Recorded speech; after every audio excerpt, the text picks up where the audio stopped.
This day is long overdue. Long overdue.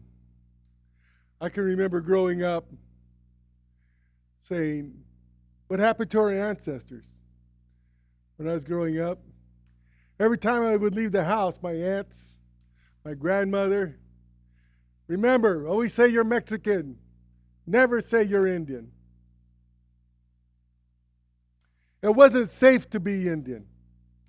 It wasn't safe. When you look at our history, we went through 3 periods of brutal colonization. They wanted to destroy our cultures, our spirituality, our indigenous knowledge, our humanity. They were being driven by directives from the Pope, papal bulls, that said we had no soul, that we were not human beings. The doctrine of discovery says that indigenous people must assimilate to the European culture. They must accept Christianity or they were to be killed. How can it be safe to say you're Indian under those conditions? They paid bounty monies for Indians. The first governor said there will be a war of extermination against the California Indian.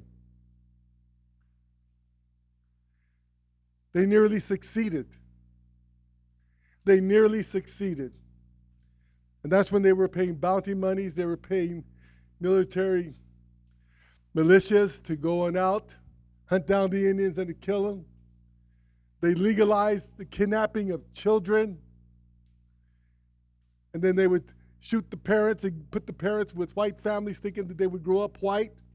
That didn't happen. The young girls, they were just being used for sexual exploitation, and the boys were just being used for pure hard labor. And then they had passed the law of indentured servitude, which is slavery. And that law of indentured servitude in California was not repealed until 1937.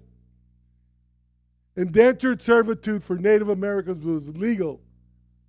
Slavery of California Indians was legal in California to 1937. Why isn't any of that in the history books? Why isn't any of that in the history books? And its impact on indigenous people during that period of time. How can you have strong self-esteem? How can you have be proud of your identity? How can you know the reason for being here? Understanding the path that your ancestors came on, knowing where you belong. And then you go to schools and you're erased, ignored, and forgotten.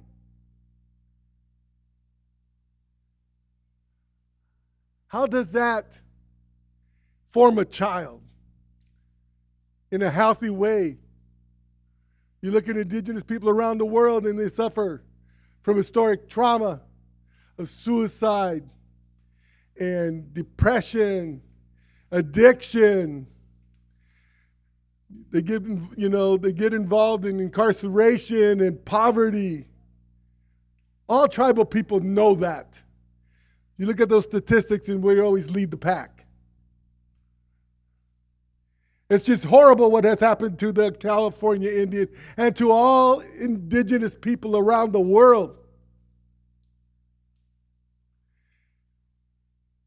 Why do people accept that? Why hasn't that changed? We need to make a change. We all need to make a change to that. And so that's why we're so thankful to you for being here.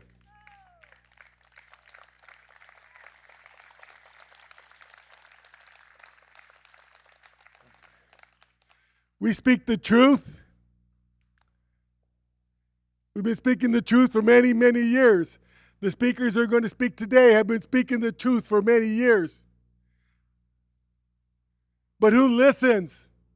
And beyond that, who takes action? Action's happening here today. The removal of that bell. Action is happening here. What we're calling for is that all bells throughout the state of California that represent those El Camino Real bells be removed. They should no longer be used as tourist attractions. They should no longer be used for profits. They should no longer be used for lies. The truth needs to be told. Oh.